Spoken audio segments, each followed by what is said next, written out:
नमस्कार दोस्तों, आपका स्वागत है यूपी मेंटोर में। तो हम आज पढ़ेंगे हॉर्टिकल्चर मास्टर नोट्स, जिसमें हमने 100 अति महत्वपूर्ण प्रश्न उत्तर लिए हैं, जो कि UP triple S C AGTA के लिए बहुत ही ज़्यादा इंपॉर्टेंट है। ठीक है, तो चलिए शुरू करते हैं। तो वीडियो को लाइक कर देना और चैनल को सब्सक्राइब जरूर कर लेना। फ्लोरिकल्चर, पुष्प विज्ञान, गेंदा, भाग 1 देखते हैं। तो गेंदे का उत्पत्ति स्थान कौन सा है? मैक्सिको। ठीक है, गेंदे में गुणसूत्रों की संख्या कितनी होती है? तो 2n बराबर 24 इसमें गुणसूत्रों की संख्या होती है। तो आगे देखते हैं।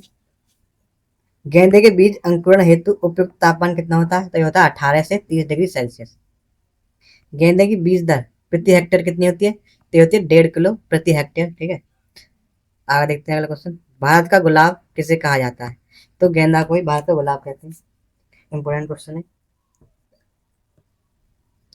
गेंदे की अफ्रीकन प्रजाति की पौधारोपण दूरी ये होती है 40 × 30 सेंटीमीटर। ठीक है, गेंदे में पिचिंग की क्रिया कितने दिनों बाद होती है?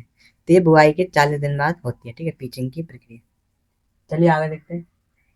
गेंदे की अफ्रीकन प्रजातियां कौन सी हैं? तो यह पूसा नारंगी, स्टार गोल्ड और क्लाइमैक्स। ठीक है, ये तीनों ही गेंदे की अफ्रीकन प्रजातियां। ठीक है, इंपोर्टेंट है। फ्लोरिकल्चर, गेंदा, रजनीगंधा और ग्लैंडियोलस। ठीक है, तो सोती देश बचाव हेतु सोलेनेसी फसलें के चारों ओर क्या लगाते हैं? तो क्या लगाते हैं?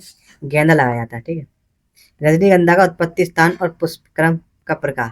तो देखते हैं रजनीगंधा कहाँ का है? तो ये मैक्सिको का है और पुष्प क्रम का प्रकार है स्पाइक। ठीक है, इंपोर्टेंट। अब देखते हैं रजनीगंधा में सुषुप्तावस्था तोड़ने हेतु रसायन किसका यूज किया जाता है?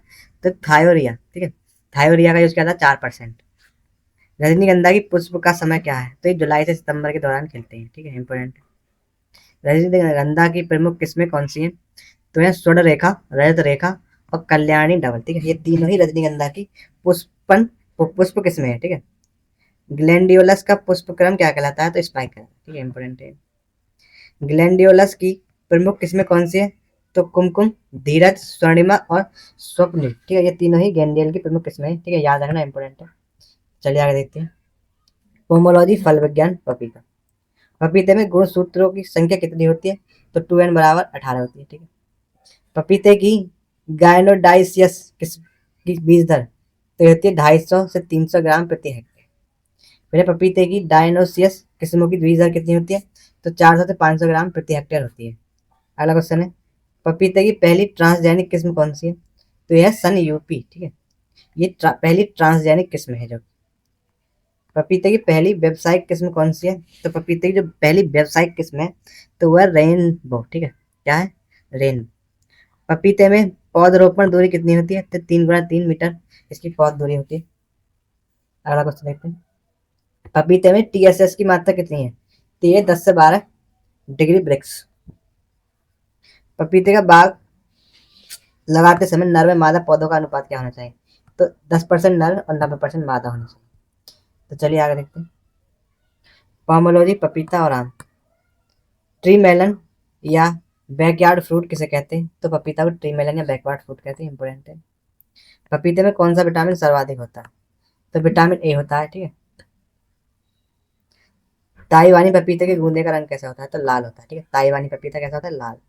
पपीते के कच्चे फलों से प्राप्त औषधीय तत्व क्या है? तो वह है पपेन। ठीक है, पपेन पाया जाता है। आम की बीज रहित किस्म कौन सी है? तो यह सिंधु। ठीक है, कैसी है? इसमें बीज नहीं होता, बीज रहित किस्म है आम की, सिंधु। इंपोर्टेंट है। फलों का राजा किसे कहा जाता है? तो ये आम कहा जाता है। ये बच्चों बच्चों को पता है। बहुभ्रूणीय आम की किस्में, ठीक है, तो कौन सी है? बप्पा काई, ओलूल और निरंजन। ठीक है, तीनों ही बहुकिस्मीय आम की बहुकिस्मीय फसलें हैं। ठीक है, चलिए आगे किस्में हैं, आगे देखते हैं। पोमोलॉजी, आंवला और खजूर। आंवले का कुल क्या है? ठीक है, कुल क्या है आंवले का? तो ये कौन से कुल का है आंवला? तो ये यूफोरबिएसी। ठीक है, कुल का है। फिर है आंवले के पुष्प क्रम का प्रकार, तो सोलेट्री पुष्प क्रम है। आंवले में कसेलापन किस कारण होता है? ठीक है, इंपॉर्टेंट क्वेश्चन। तो टैनिन के कारण आंवले में कैसा होता है? कसेलापन होता है। अगला क्वेश्चन देखते हैं। 21वीं सदी का फल या अमृत फल किसे कहा जाता है? तो आंवला को 21वीं सदी का फल या अमृत फल कहते हैं। आंवले की प्रमुख किस्में कौन सी हैं? तो ये है चकेया, कृष्णा, कंचन और बनारसी। ठीक है, तीनों चारों ही ये आंवले की प्रमुख किस्में हैं। ठीक है, इंपॉर्टेंट क्वेश्चन। आमले में प्रूनिंग का उपयुक्त समय, तो यह फरवरी से मार्च। खजूर अनुसंधान केंद्र कहाँ स्थित है, तो ये बीकानेर में, ठीक है, इंपोर्टेंट। खजूर में शर्करा की मात्रा तो होती है 60 से 65%, ठीक है। शर्करा कितनी होती है, 60 से 65। खजूर के फलों को किस अवस्था पर तोड़ा जाता है, तो डोका की अवस्था पर तोड़ लिया जाता है खजूर के फलों को। खजूर का पुष्प क्रम क्या है, तो है स्पेडिक्स, ठीक है, क्या है, स्पेडिक्स खजूर का पुष्प क्रम है। छुआरा बनने हेतु खजूर की उपयुक्त किस्म कौन सी है, तो वह खदावरी, इंपोर्टेंट है। तो चलिए आगे देखते हैं।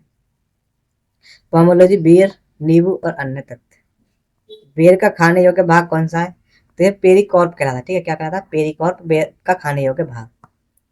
बेर की अगैती किस्में कौन सी होती हैं, तो यह है गोला, गोमा, थार सेविका, ठीक है, ये बेर की अगैती किस्में। बेर की पछैती किस्में, तो जो पछैती किस्में हैं वो है उमरान, मेहरबानी और पठानी, ठीक है, तीनों ही कैसी है, पछैती किस्में।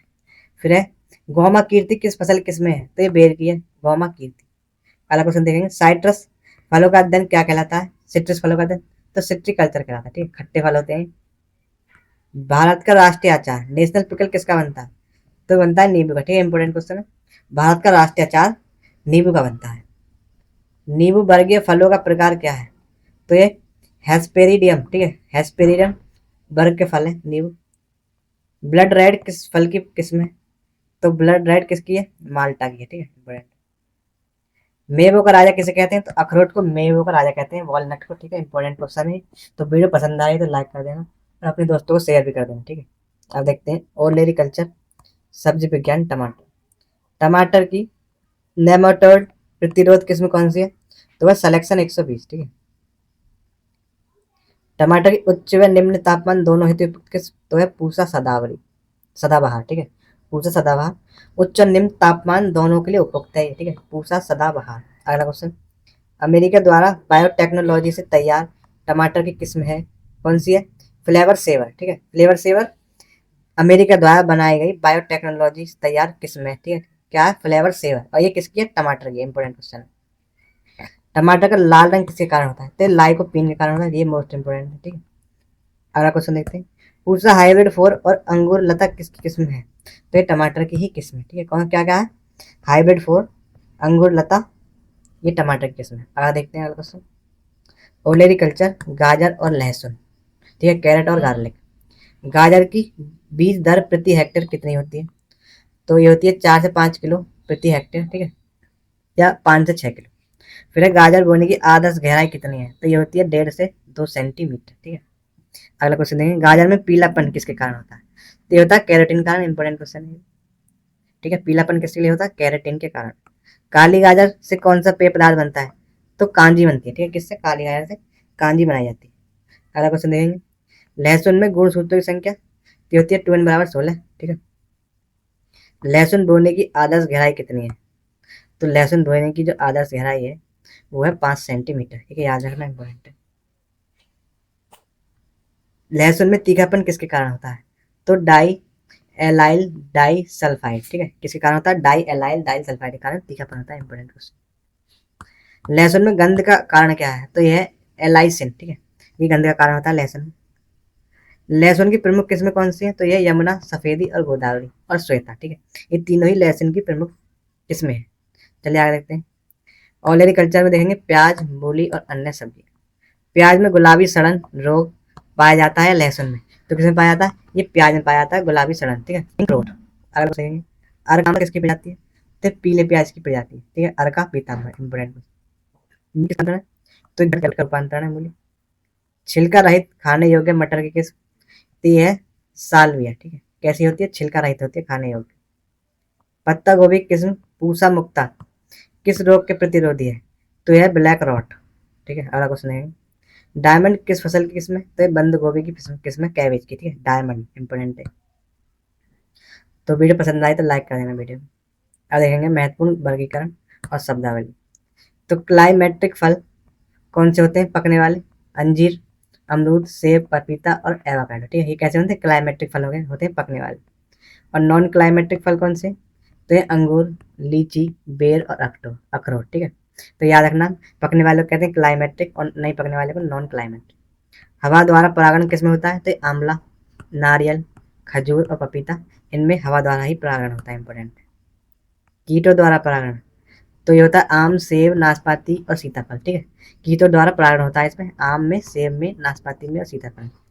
तो ये हवा द्वारा परागण होता है, इसे एनोमोफिल कहते हैं। ठीक है, एनिमोफिली जो हवा द्वारा होता है, और जो कीटों द्वारा होता है उसे एंटोमोफिली कहते हैं। ठीक है, ये भी याद रखना। पक्षियों द्वारा परागण और नीथोफिली कहते हैं, जैसे ये होता है केले में और अनानास में। ठीक है, दो ही में होता है। इंपॉर्टेंट है तीनों कुछ। और देखेंगे हम कल्प वृक्ष किसे कहा जाता है, तो नारियल को हम कल्प वृक्ष कहते हैं, कोकोनट को। ठीक है, इंपॉर्टेंट है। तो चलिए आगे देखते हैं। भगवान का भोजन, फूड ऑफ गॉड किसे कहते हैं, तो कोकोआ, कहवा, जो कॉफी होती है उसे भगवान का भोजन कहते हैं। बुद्धि व स्वर्ग का पेड़, ठीक है, ट्री ऑफ विजडम किसे कहते हैं, तो इसे केले कहते हैं। ठीक है, बुद्धि और स्वर्ग का पेड़।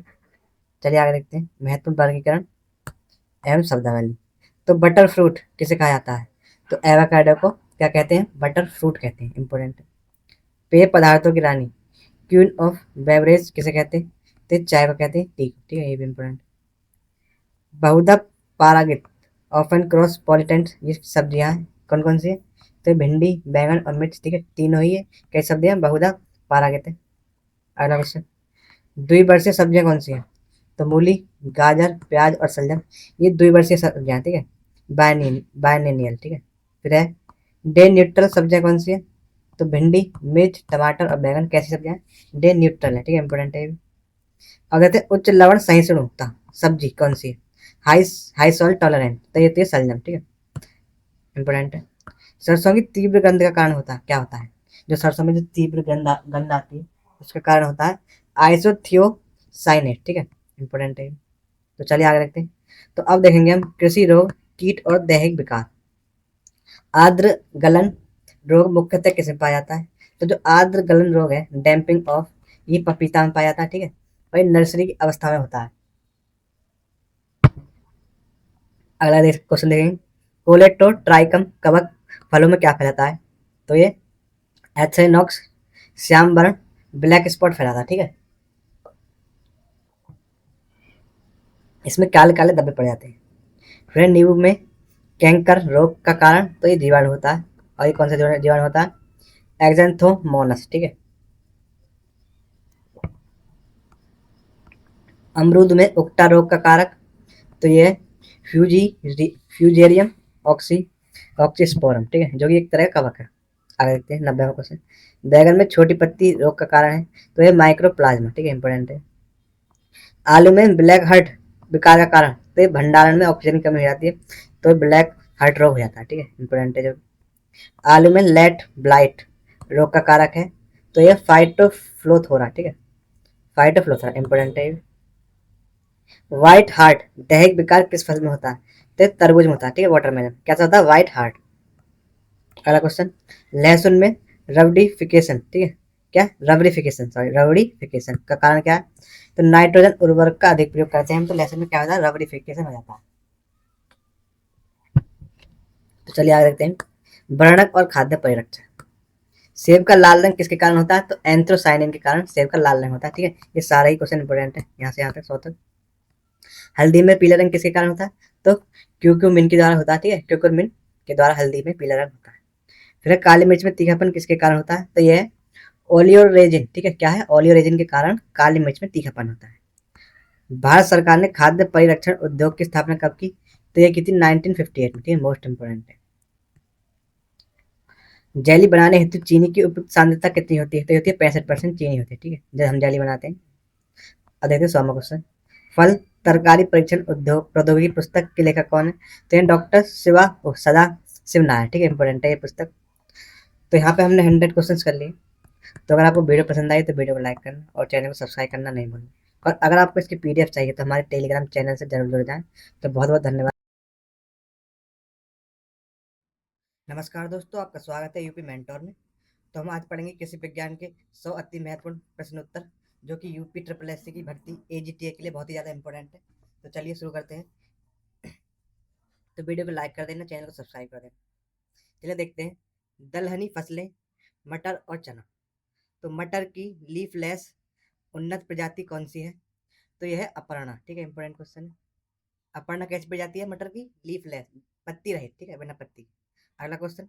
मटर की सबसे जल्दी पकने वाली प्रजाति कौन सी है, तो यह हरभजन, ठीक है, सबसे जल्दी पक जाती है। अगला क्वेश्चन देखेंगे, मटर की पाउडरी मिल्ड्यू प्रतिरोधी किस्म कौन सी है? तो यह है अर्का अजीत, ठीक है। अगला क्वेश्चन देखेंगे, हिसार हरित और हिसार ललित क्रमशः किसकी प्रजातियां हैं? तो ये हिसार ललित है मटर की, और हिसार ललित है टमाटर की, ठीक है। हिसार हरित, ठीक है, हरित जो है मटर की है, और हिसार ललित है टमाटर, ठीक है। ललित मतलब ऐसे याद रखें, लाल, ठीक है, टमाटर, और हरी मटर होती है, ठीक है। चलिए आगे देखते हैं, चने के पछेती और असिंचित क्षेत्र के लिए सबसे अच्छी प्रजाति कौन सी है? तो यह C235, ठीक है। चलिए आगे देखते हैं, चने की उकटा रोग प्रतिरोधक किस्म कौन सी है? तो वह अवरोधी। Important question. काबुली चने की प्रमुख प्रजातियां कौन सी हैं? तो वह GNG 129, गिरनार और सदाबहार, ठीक है। ये तीनों ही काबुली चने की प्रमुख प्रजातियां हैं, ठीक है। इंपॉर्टेंट है ये क्वेश्चन। अगला क्वेश्चन देखते हैं, चने की प्रजाति RCG 896 का दूसरा नाम क्या है? तो इसका ही दूसरा नाम क्या है? अपर्णा, अर्पण, ठीक है। क्या है? अर्पण। चलिए आगे देखते हैं, अब देखेंगे फसलों का राजा आम, फलों का राजा। कुल खाद्यान्न और आम उत्पादन में प्रथम राज्य कौन सा है? तो है उत्तर प्रदेश, ठीक है। आम में फलन का समय क्या होता है? तो ये मई से जुलाई के बीच क्या होते हैं? फल आते हैं आम पर। आम में अनियर ग्राफ्टिंग का उपयुक्त समय क्या है? तो यह मार्च अप्रैल से अगस्त तक। आम में सामान्य पौधरोपण की दूरी कितनी होती है? तो ये होती है 10 × 10 मीटर, ठीक है। आगे देखते हैं, उत्तरी क्षेत्र की प्रमुख आम की प्रजातियां कौन सी हैं? तो ये दशहरी, चौसा, लंगड़ा, केसर और बॉम्बे ग्रीन, ठीक है। ये क्या आम की प्रजाति है जो उत्तर में है, ठीक है। फिर देखते हैं दक्षिण क्षेत्र की प्रमुख आम की प्रजातियां कौन सी हैं? तो यह है नीलम, तोतापुरी, स्वर्ण रेखा और बैगन पल्ली, ठीक है। ये दक्षिण की है और ये उत्तर की है। इंपॉर्टेंट है। आम का फलन प्रतिशत कितना होता है? तो ये कितना होता है? होता है 0.01%। आम के भंडार के लिए उपयुक्त तापमान और आर्द्रता क्या है? तो ये कितनी है? ये 12.60 डिग्री सेल्सियस या 13 डिग्री, ठीक है। और 85 से 90% आर्द्रता होनी चाहिए इसकी, ठीक है। चलिए आगे देखते हैं, तब देखेंगे हम प्रमुख सब्जियां, पत्ता गोभी और बैंगन। प्राइड ऑफ इंडिया किसकी प्रजाति है? तो ये पत्ता गोभी कैबेज की प्रजाति है, प्राइड ऑफ इंडिया। पत्ता गोभी की ब्लैक रॉड प्रतिरोधी किस्म कौन सी है? तो वह पूसा मुत्ता, ठीक है, मुक्ता, पूसा मुक्ता ब्लैक रॉड की प्रतिरोधी किस्म की प्रजाति है। अगला क्वेश्चन देखेंगे, पत्ता गोभी में एंटी कैंसर गुण किस तत्व के कारण होता है? तो होता है इंडोल 3 कार्बिनोल के द्वारा, ठीक है। अगला क्वेश्चन देखेंगे, पत्ता गोभी का पुष्पक्रम क्या कहलाता है? तो एक केटकैन कहलाता है, ठीक है, कैटकैन। पत्ता गोभी के फल का प्रकार क्या होता है? तो होता है सिलुकुआ, ठीक है। जो फल का प्रकार है कैसा होता है? सिल्कुआ होता है। बैगन की सबसे अधिक उपज देने वाली प्रजाति कौन सी है? तो है अर्का नवनीत, ठीक है। ये क्या सबसे ज्यादा फल देती है ये प्रजाति बैगन की है। और बैगन की विल्ट रोग प्रतिरोधी किस्म कौन सी है? कौन सी है? तो है फ्लोरिडा मार्केट, ठीक है। अगला क्वेश्चन देखेंगे, बैगन में निमेटोड प्रतिरोध प्रजाति कौन सी है? तो ये ब्लैक ब्यूटी, ठीक है। इंपॉर्टेंट क्वेश्चन है। पूसा भैरव, अन्ना मलाई किसकी प्रजातियां हैं? तो ये बैगन की ही प्रजातियां हैं, पूसा भैरव और अन्ना मलाई, ठीक है। चलिए आगे बढ़ते हैं, श्री अन्न मोटे अनाज, ठीक है। मोटे अनाज को हम क्या कहते हैं? श्री अन्न भी बोलते हैं। मिलेट्स, फॉक्सलेट मिलेट्स का दूसरा नाम क्या है? तो यह कांगनी, ठीक है, फॉक्सलेट मिलेट्स। अगला क्वेश्चन देखते हैं, जापानी बाजरा का वानस्पतिक नाम क्या है? तो यह है इचिनोक्योलोवा, ठीक है, एस्टुकुलेटा, ठीक है, याद रखना इस नाम। भारत का मिलेट्स अनुसंधान निदेशालय कहाँ है? तो ये राजस्थान में है, ठीक है, क्योंकि राजस्थान में ज्यादातर बाजरा होता है। फिर है बाजरे के फल को वैज्ञानिक भाषा में क्या कहा जाता है? तो इसे कैरियोप्सिस कहा जाता है, ठीक है, कैरियोप्सिस। बाजरे के लाइन रोपाई का श्रेय किस वैज्ञानिक को जाता है? तो ये कौन है? ये RC गौतम, ठीक है, इंपोर्टेंट। दीप्ति बाध्यता के आधार पर बाजरा किस प्रकार का पौधा है? बाजरा तो वह शॉर्ट डे प्लांट, ठीक है, ये थोड़े दिन में हो जाता है। तो बाजरा शॉर्ट डे प्लांट है। ज्वार की वृद्धि के लिए उपयुक्त तापमान कितना होता है? तो होता है 25 डिग्री से 30 डिग्री के बीच, ठीक है, ज्वार की उपयुक्त वृद्धि के लिए तापमान। फिर है रागी, जिसे फिंगर मिलेट्स भी कहते हैं, इसका प्रमुख और खतरनाक रोग कौन सा है? तो रागी में लगता है ब्लास्ट रोग, ठीक है। रागी का उत्पत्ति स्थान कहाँ माना जाता है? तो अफ्रीका का पौधा है रागी। तो वीडियो पसंद आ रही है तो वीडियो को लाइक जरूर कर देना और शेयर भी कर देना। मुख्य अनाज मक्का, वह प्रथम फसल कौन सी है जिनके जीनोम का अनुक्रमण किया गया? तो ये कौन सी है? मक्का ही है। मक्का किस प्रकार का पौधा है? तो ये C4 और डे न्यूट्रल प्लांट है एक तरह का। आगे देखते हैं, मक्के के मादा पुष्प को क्या कहते हैं? तो इसे सिल्क कहते हैं, ठीक है। मक्के में कार्बोहाइड्रेट और वसा की मात्रा कितनी होती है?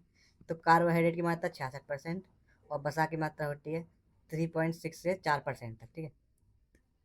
मक्के में पौधे को सहारा देने वाली जड़ों को क्या कहते हैं? तो इन्हें एरियल जड़ें कहते हैं, ठीक है। ये जो जड़ें हैं मक्के को सहारा देने वाली, ये क्या कहलाती है? सहारा देने वाली एरियल जड़ कहलाती है। मक्के में कौन से अमीनो अम्ल प्रचुर मात्रा में पाए जाते हैं? तो लाइसिन और ट्रिप्टोफैन, ठीक है। कौन से? लाइसिन और ट्रिप्टोफैन पाए जाते हैं। मक्के की अगेती कटाई बुआई के कितने दिन बाद की जाती है? तो ये 70 से 80 दिन बाद की जाती है। Important question. मक्के के लिए सबसे उपयुक्त खरपतवारनाशी कौन सा है? तो ये सिमाजीन या एस्ट्राजीन है, ठीक है। इंपॉर्टेंट है ये। सबसे मीठी मक्का का वानस्पतिक नाम क्या है? तो ये जिया मेज सैकेराइट, ठीक है। इंपॉर्टेंट है। सबसे मीठी मक्का है, ठीक है, सिया मेज सैकेराइट। तो चलिए आगे देखते हैं। मुख्य अनाज गेहूं।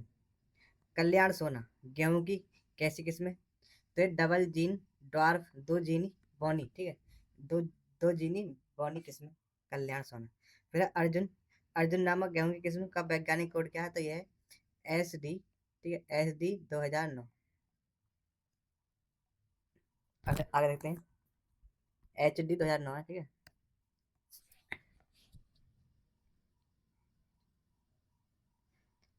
असिंचित क्षेत्रों के लिए गेहूं की प्रमुख प्रजातियां कौन सी हैं? तो वह कुंदन और मुक्ता, ठीक है। अगला क्वेश्चन, सबसे अच्छी चपाती बनाने के लिए गेहूं की कौन सी किस्म उपयुक्त है? तो वह WH 147। पछेती बुआई के लिए उपयुक्त गेहूं की किस्म कौन सी है? तो वह है GW 173, ठीक है। पछेती बुआई के लिए उपयुक्त है। भारत की दूसरी प्रमुख खाद्यान्न फसल कौन सी है? तो यह है गेहूं, ठीक है। दूसरे नंबर पर गेहूं सबसे ज्यादा खाया जाता है। गेहूं में कौन सी प्रजाति उत्परिवर्तन की किस्म है? ठीक है, म्यूटेशन की। तो वह सरवती सोना क्या है? प्रजाति उत्परिवर्तन की किस्म है ये।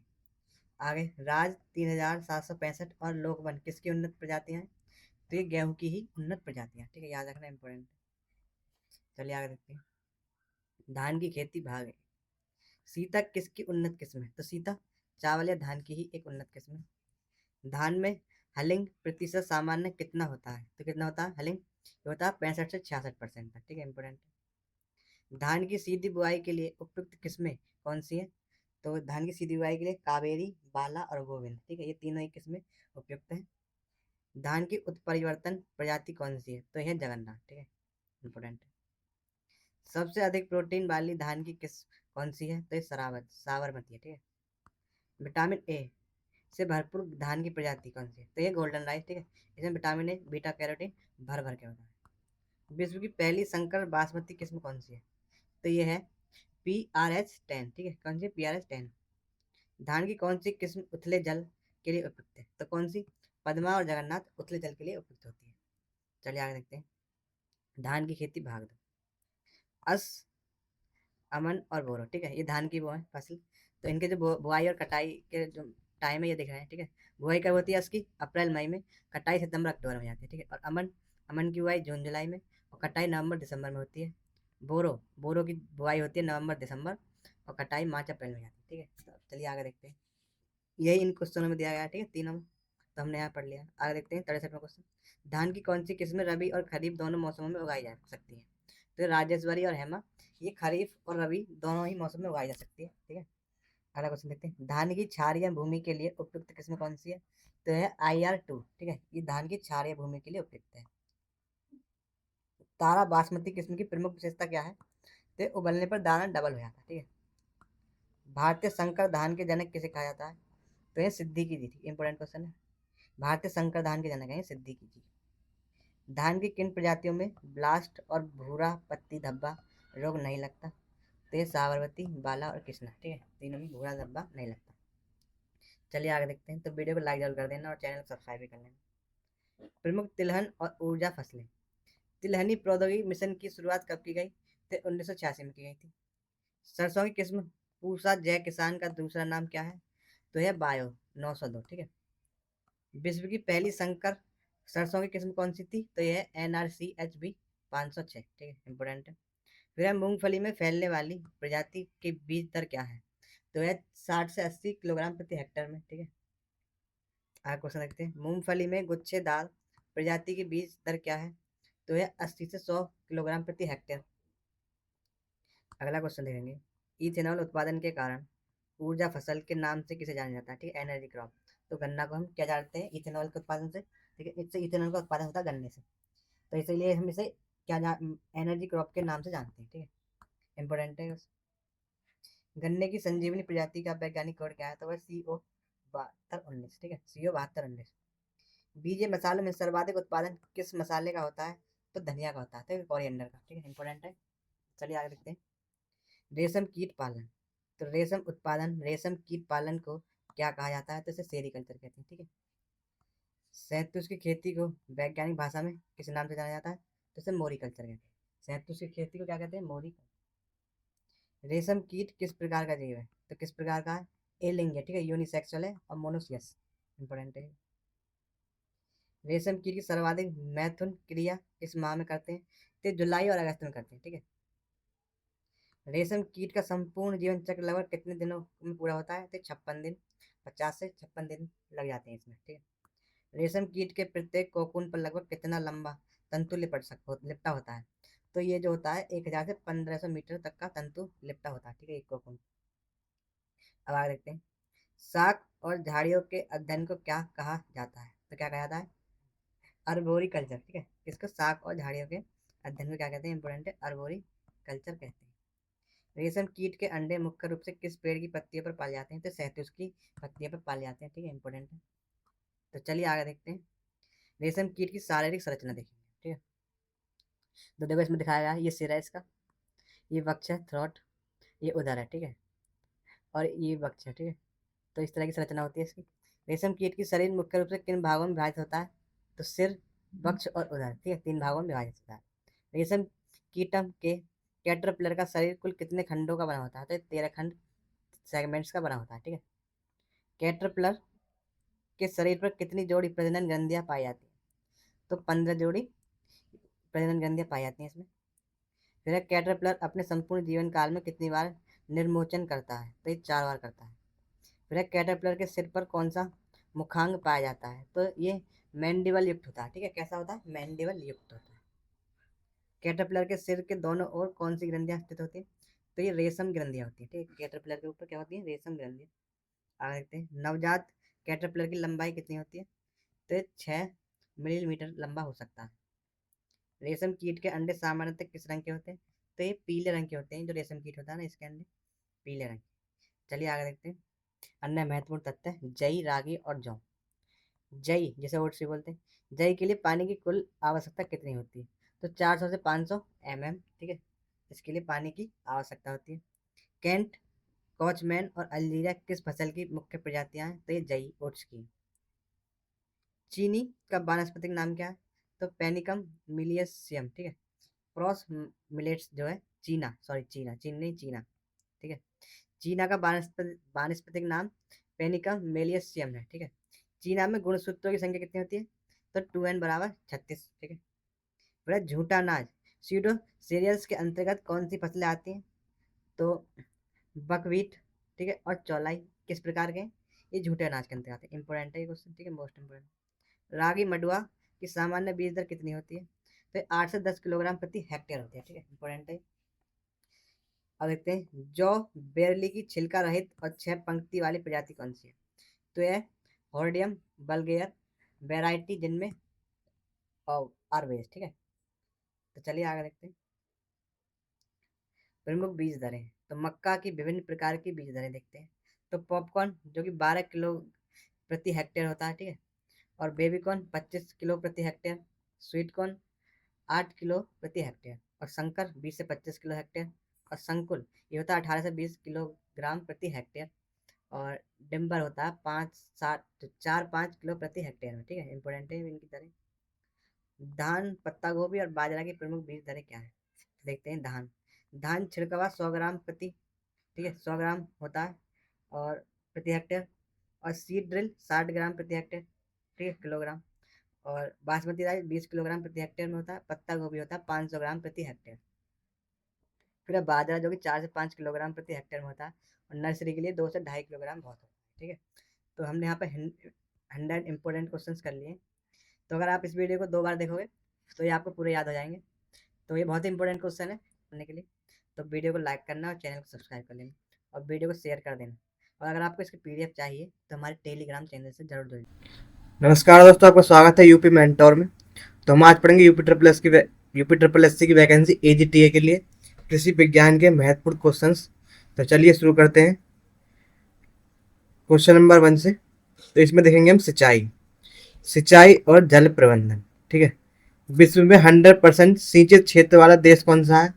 तो ये है मिस्र। ठीक है, इजिप्ट 100% सिंचित है, सिंचित। अगला क्वेश्चन देखते हैं, विश्व में सर्वाधिक सिंचाई दक्षता किस देश की है? तो वो है इजराइल की। ठीक है, सर्वाधिक सिंचाई दक्षता किस सिंचाई विधि की होती है? तो होती है ड्रिप सिंचाई। ठीक है, कितनी होती है? 90% से अधिक। अगला क्वेश्चन देखते हैं, भारत का कौन सा राज्य लगभग 100% सिंचित है? ठीक है, तो वो कौन सा है? पंजाब राज्य। ठीक है, कितना? 100 या 98% सिंचित है। अगला क्वेश्चन, विश्व में सर्वाधिक सिंचित क्षेत्र किस देश में है? तो ये भारत में है, 22.06%। फिर दूसरे नंबर पे आता है चाइना। अगला क्वेश्चन देखते हैं, भारत में सर्वाधिक सिंचित क्षेत्रफल किस फसल के अंतर्गत आता है? तो ये गेहूं फसल में आता है। ठीक है, गेहूं फसल में सर्वाधिक सिंचित क्षेत्रफल आता है। तो चलिए आगे देखते हैं। तो अब देखेंगे हम सब्जी उत्पादन, फूल गोभी। ठीक है, कलीफ्लावर। तो फूल गोभी में खाने योग्य भाग को क्या कहते हैं? तो क्या कहते हैं? इसे कर्ड कहते हैं। ठीक है, क्या? कर्ड, इंपॉर्टेंट है। अगला क्वेश्चन देखते हैं, कर्ड को सूर्य के प्रकाश से बचाकर सफेद रखने की प्रक्रिया क्या है? तो ये ब्लीचिंग कहलाती है। ठीक है, कर्ड को सूर्य के प्रकाश से बचाकर सफेद रखा जाता है तो उसे ब्लैंचिंग कहते हैं। ठीक है, ब्लॉन्चिंग। अगला क्वेश्चन, फूल गोभी की कौन सी किस्में स्वतः सेल्फ ब्लॉच होती है, मतलब कि स्वतः प्रसुप्त हो जाती है? तो वो क्या होती है? पछेती किस्में। ठीक है, जैसे कि स्नोबॉल। अगला क्वेश्चन, अगेती व मध्यम किस्मों में कौन सी किस्में सेल्फ ब्लॉच हैं? तो कौन सी है? ये है पूसा हिमज्योति, हिसार वन और पूसा दीपावली। ठीक है, इंपोर्टेंट है ये क्वेश्चन। प्रसंस्करण में ब्लॉचिंग का मुख्य उद्देश्य क्या होता है? तो एंजाइम निषिद्ध कर रंग परिरक्षण करना। ठीक है, कलर प्रिजर्वेशन करना। अगला क्वेश्चन, सेब बैंगन काटने पर कालापन किस एंजाइम के कारण होता है? तो होता है पॉलीफिनोल ऑक्सीडेज के कारण। ठीक है, किसमें? जैसे सेब और बैंगन काटते हैं तो कालापन हो जाता है, वो होता है पॉलीफिनोल ऑक्सीडेज एंजाइम के कारण। चलिए अगला क्वेश्चन देखते हैं, बीज उत्पादन के लिए फूल गोभी के बीच वाले भाग को काटना क्या कहलाता है? तो वो कहता है स्कूपिंग। ठीक है, क्या कहलाता है? स्कूपिंग। जो बीज उत्पादन के लिए फूल गोभी के बीच का जो भाग है उसे काट देते हैं। चलिए आगे देखते हैं। तो वीडियो पसंद आ रही तो लाइक कर देना वीडियो को और चैनल को जरूर सब्सक्राइब कर देना। कार्बन नाइट्रोजन CN अनुपात महत्वपूर्ण डेटा। तो देखते हैं, यहाँ देखते हैं पदार्थ और इधर देखेंगे CN कार्बन और नाइट्रोजन का अनुपात। तो भारतीय मृदाओं का औसत CN अनुपात क्या है? तो वह 10:1। ठीक है, जो कि 8.51 से 12.1 के बीच रहता है। ठीक है, इंपॉर्टेंट क्वेश्चन है। सूक्ष्म जीवों का अनुपात, ठीक है, बैक्टीरिया कवक में कितना होता है? 5.1 से 10.1 तक होता है कार्बन और नाइट्रोजन का अनुपात। ठीक है, इसके बारे में बात हो रही है, कार्बन और नाइट्रोजन के अनुपात के बारे में। अगला क्वेश्चन देखते हैं, गोबर की खाद का अनुपात। तो गोबर की खाद की अनुपात होता है 20:1 और 23:1। ठीक है, अगला क्वेश्चन, दलहनी फसलों का अनुपात। तो दलहनी फसलों में जो कार्बन नाइट्रोजन अनुपात होता है 20:1 से 30:1 तक होता है। अगला क्वेश्चन देखते हैं, धान के पुआल में अनुपात तो होता है 80:1 का। ठीक है, कार्बन और नाइट्रोजन का अनुपात 80:1 होता है। फिर ज्वार मक्का का अनुपात, ये 100:1 होता है। ठीक है, इंपोर्टेंट है। अब देखते हैं, भारतीय मृदाओं का CNP अनुपात कितना होता है? तो होता है 100:10:1। ठीक है, इंपोर्टेंट क्वेश्चन। आदर्श मृदा में कितना कार्बन पदार्थ होना चाहिए? तो 5% होना चाहिए, जबकि भारतीय मृदा में 1 से 2% ही पाया जाता है। ठीक है, अब देखते हैं आगे। तो देखेंगे हम मृदा pH और पोषक तत्वों की उपलब्धता। तो जो आइडल जोन होता है ये पीएच स्केल में 6.5 से 7.5 तक होता है, ठीक है। जो 7 जो है बीच में होता है, इधर के जो चले अगर 7 से नीचे जाएगी तो एसिडिक होता जाता है हमारा मृदा, और अगर 7 से ऊपर बढ़ती है तो एल्कलाइन हो जाती है, क्षारीय, ठीक है। तो अब देखते हैं इससे संबंधित क्वेश्चन। अम्लीय पीएच 6.5 पर किन बृहद पोषक तत्वों की कमी होती है? तो सी एम एमओ और एन की कमी होती है, ठीक है। चलिए आगे देखते हैं। अम्लीय पीएच पर किन तत्वों की विषाक्तता बढ़ती जाती है? तो H, L, F E, C U, Z N, M N और बी, इनकी क्या है विषाक्तता बढ़ती जाती है, ठीक है। फिर है पोषक तत्वों में एनपीकेएस की सर्वाधिक उपलब्धता किस पीएच पर होती है? तो 6.5 से 7.5 के बीच होती है, ठीक। चलिए आगे देखते हैं। क्षारीय पीएच 7.5 पर मुख्य रूप से किन तत्वों की कमी होती है? तो सूक्ष्म पोषक तत्व जो कि F E, C U, Z N, M N और बी, इनकी कमी हो जाती है, ठीक है। चलिए आगे देखते हैं। क्षारीय पीएच पर किन तत्वों की विषाक्तता होती है? तो किन की होती है? सी ए, एम जी और एमओ की। ये इंपोर्टेंट क्वेश्चन है। तो चलिए आगे देखते हैं। इनकी जो फुल फॉर्म है आप अपने आप देख लेना, ठीक है। आगे देखते हैं। टमाटर व परागण प्रसार शिक्षा, ठीक है।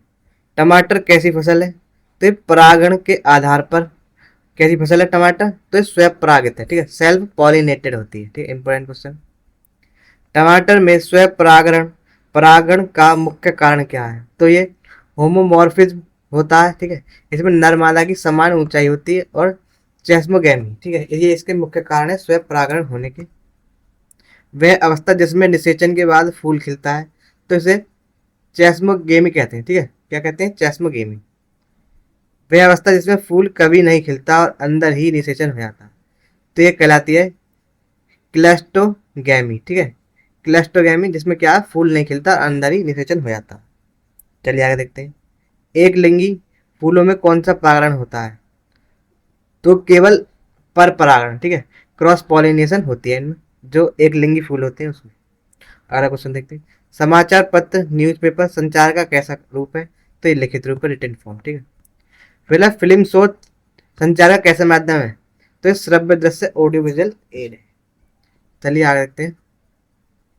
अब देखेंगे हम भारत के प्रमुख कृषि बोर्ड और संस्थान। तो टी बोर्ड कहाँ स्थित है और कब बना था? तो टी बोर्ड कहाँ है? कोलकाता, पश्चिम बंगाल में है, और ये 1954 में इसकी स्थापना की गई थी।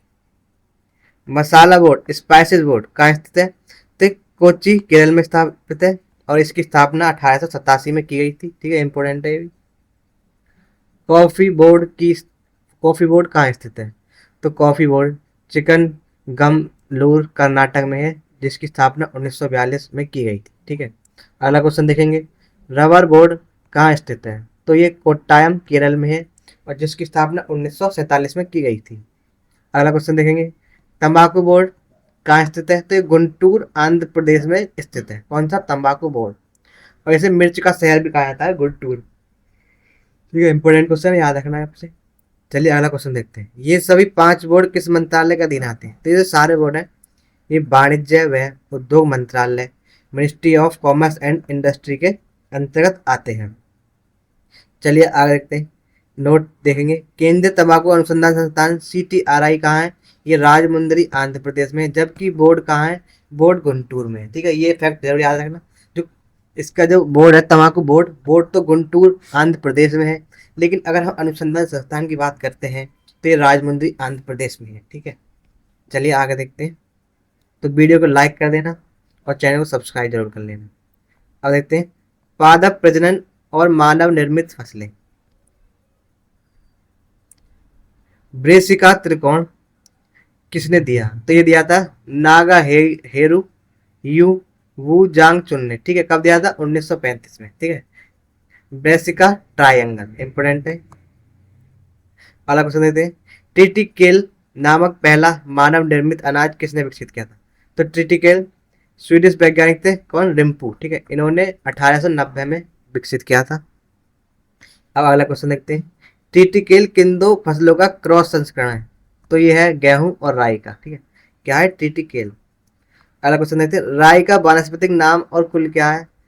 तो इसका वानस्पतिक नाम है सिकिल सीरियल, और जो कुल है इसका वो है पोइसी, ठीक है। क्या है, पोएसी, और इसका वानस्पतिक नाम है सिकिल सीरियल, ठीक है, इंपॉर्टेंट है। विश्व का पहला इंटरजेनिक क्रॉस कौन सा है, तो वो है रेफेनो बेसिका, ठीक है, मूली और पत्ता गोभी का, ठीक है, इंपॉर्टेंट है ये। मूली और पत्ता गोभी का रेफेनो बेसिका। फिर रेफेनो बेसिका किसने विकसित किया था, तो एक कार पेचिको ने किया था 1927 में, ठीक है। अब देखते हैं नोट्स। टिटिकेल को उर्वरक बनाने के लिए कोलचिसिन का उपयोग किया था, ठीक, किसका, कोलचिसिन। चलिए आगे देखते हैं। पादप प्रजनन शब्दावली व सस्य विज्ञान, ठीक है, एग्रोनॉमी। जई ओट में मल्टी लाइन का कॉन्सेप्ट किसने दिया, तो ये थे जेनसन, ठीक है। मल्टी लाइन का कॉन्सेप्ट दिया था इनने ओट्स में। फिर प्योर लाइन, जीनोटाइप और फिनोटाइप शब्द किसने दिए, तो ये भी जॉनसन ने दिए थे 1903 में, ठीक है, इंपॉर्टेंट क्वेश्चन है। क्या प्योर लाइन, जीनोटाइप और फिनोसाइट तीनों शब्द जॉनसन ने दिए। फलों में सबसे पहला कृत्रिम संस्करण किसने कराया, तो ये थे थॉमस एंड्रयू नाइट, ठीक है, इन्होंने 1800 में कृत्रिम संस्करण कराया था। भारतीय उद्यान विज्ञान के जनक कौन है, तो यह M.H. मैरीगौड़ा, ठीक है, इंपॉर्टेंट है ये भी। अगला क्वेश्चन देखेंगे। गेहूं में जीरो लीटेज और टीलेज के लिए बीज दर कितनी होती है, तो होती है 125 से 150 किलोग्राम प्रति हेक्टेयर। गेहूं में छिटकवा विधि के लिए बीज दर कितनी होती है, तो ये होती है 150 किलोग्राम प्रति हेक्टेयर के लिए, ठीक है, इंपॉर्टेंट है। तो हमारे यहाँ पर 100 क्वेश्चन समाप्त हो चुके हैं। तो अगर आपको वीडियो अच्छी लगी तो हमारी वीडियो को लाइक करना और चैनल को सब्सक्राइब जरूर करना, और कमेंट में अपने टॉप वो बताना सुझाव, ठीक है, किस पे वीडियो बनाई जाए। और अगर आपको इसकी PDF चाहिए तो हमारे टेलीग्राम चैनल से ज़रूर जुड़ जाएँ, ठीक है, इस पर आपको सारी PDFs मिल जाएंगी, ठीक है। बहुत बहुत धन्यवाद लास्ट तक जुड़े रहने। नमस्कार दोस्तों, आपका स्वागत है यूपी मेंटोर में। तो हम देखेंगे यूपी SSC AGTA 2025 में वो पेपर का आंसर की, ठीक है। तो चलिए शुरू करते हैं। एग्रोनॉमी से क्या क्या क्वेश्चन आए थे। कौन सी फसल नाइट्रोजन फिक्सिंग क्षमता के लिए जानी जाती है, तो वो है चना, ठीक है। यह एक लेगुम फसल है, इंपॉर्टेंट क्वेश्चन है। माइनर मिलेट्स के रूप में किसे वर्गीकृत किया गया है, तो यह पोदो मिलेट, ठीक है। इसका बीज आकार में छोटा और खेती का क्षेत्र कम होता है, ठीक है। यह है माइनर मिलेट। अगला क्वेश्चन देखते हैं। कौन सी खली पशुओं को खिलाने योग्य नहीं है, तो अरंडी, नीम और महुआ की खली पशुओं को खिलाने के योग्य नहीं होती। इनका प्रयोग खाद के रूप में किया जाता है, ठीक है, इंपॉर्टेंट क्वेश्चन। चलिए आगे देखते हैं। कॉम्प्लेक्स फर्टिलाइजर का सही उदाहरण क्या है, तो DAP, डाई अमोनियम फॉस्फेट इसका सही उदाहरण है कॉम्प्लेक्स फर्टिलाइजर का, ठीक है। इसमें नाइट्रोजन और फॉस्फोरस दोनों होते हैं, दो प्राथमिक पोषक तत्व होते हैं, ठीक है। अगला क्वेश्चन देखते हैं। उड़द का सही वानस्पतिक नाम क्या है, तो है विंगना मुंगो, ठीक है, किसका, उड़द का, ब्लैक ग्राम जो बोलते हैं इसे। फिर धान पैडी के भरण के लिए अधिकतम सुरक्षित नमी कितनी होनी चाहिए, तो 14% तक होनी चाहिए।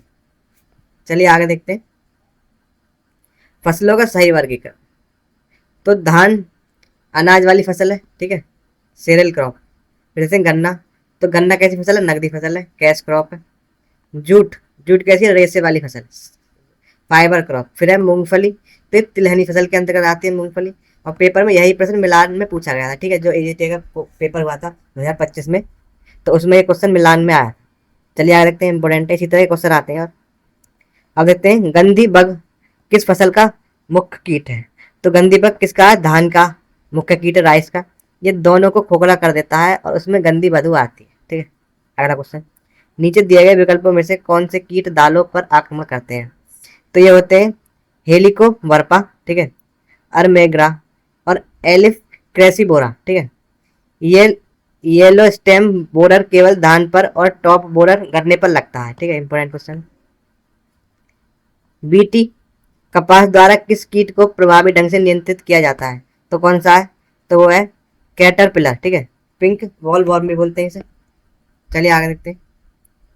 Soil science and farming system, relay cropping की सही परिभाषा क्या है, तो पहली फसल के कटने से पहले ही उसी खेत में दूसरी फसल की बुआई कर देना क्या कहलाता है, रिले क्रॉपिंग कहलाता है।